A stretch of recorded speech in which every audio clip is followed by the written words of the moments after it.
Rencana diterapkannya kembali penjurusan IPA, IPS, dan Bahasa di SMA dan eh, di SMA ini menimbulkan polemik di masyarakat termasuk aliansi para guru.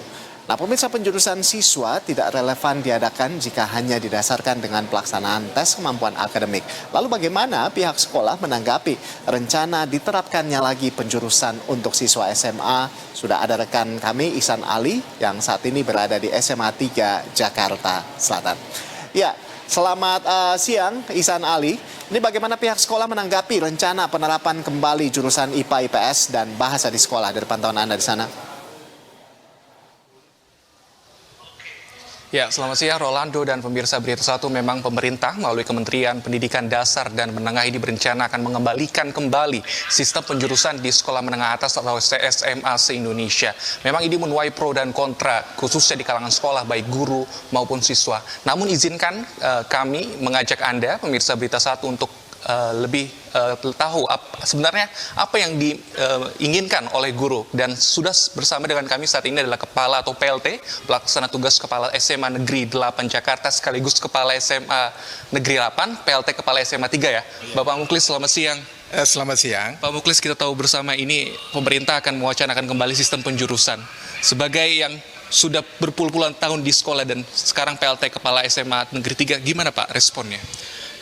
Terkait dengan kebijakan yang mau diambil oleh Pak Menteri Abdul Muti, Menteri Pendidikan Dasar dan Menengah, kami yang berada di sekolah siap untuk melaksanakan kebijakan tersebut, termasuk teman-teman guru. Karena bagaimanapun hal ini buat kami itu hal yang biasa.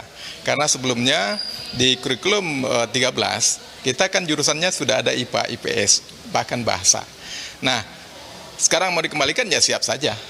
Jadi apapun itu ya, yang kita tunggu hanya satu, kapan rilis dari permen dari beliau. Jadi peraturan menteri terkait dengan pergantian ini atau pengembalian jurusan IPA, IPS, bahasa ini, kapan dirilis? Kenapa? Karena kalau sudah dirilis di bulan April atau Mei, tentu sekolah akan semakin siap.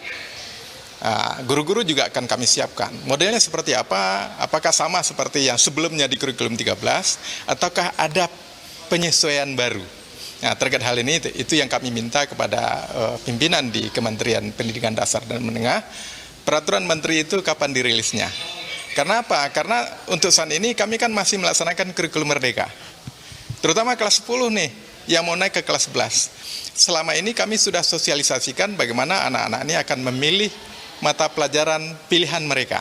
Nah, jika pelaksanaan kurikulum yang baru ini nanti atau pemilihan jurusan ini di tahun pelajaran 2025-2026, apakah kelas 10 yang sekarang termasuk?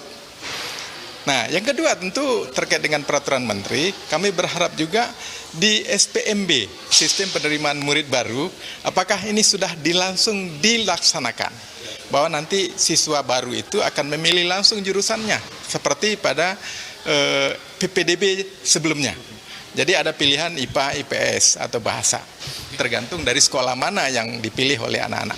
Pak Muklis, apa yang kita tahu bersama kurikulum merdeka ini kan baru beberapa tahun ya Pak. Apakah ada juga yang kontra bahwa kok ganti menteri akan ganti kebijakan? Dari sisi sekolah apakah menanggapi seperti apa Pak? Ya memang dari pembicaraan teman-teman, ya mereka ketika menyikapi ada informasi yang beredar di media bahwa Pak Menteri sudah membuat pernyataan bahwa akan ada tes kompetensi akademik yang dikaitkan nanti dengan jurusan.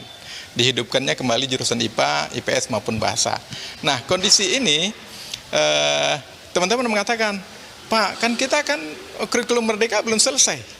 Kenapa? Karena kurikulum merdeka yang kita terapkan, angkatan pertama itu tamat di tahun 2025 ini. Hasilnya seperti apa? Kita belum lihat. Jadi sebenarnya memang dari teman-teman mengatakan begini, apakah tidak ada evaluasi yang menyeluruh terkait dengan kurmer? Nah, kebaikan-kebaikan yang ada di kurmer, apakah ini tidak bisa diterapkan lagi gitu? Atau bagaimana? Nah, makanya kita tunggu permennya seperti apa.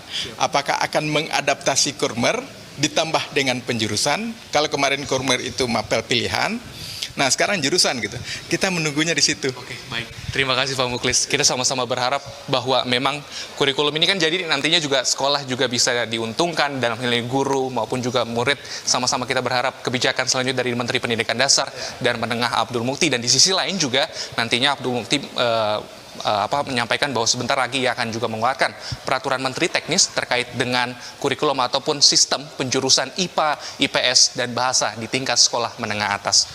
Rolando, kembali ke Anda. Baik, terima kasih Iksan Ali atas laporan Anda bersama dengan juru kamera Rangga Samudra langsung dari SMA Negeri 3 Jakarta Selatan. Selamat bertugas kembali rekan-rekan.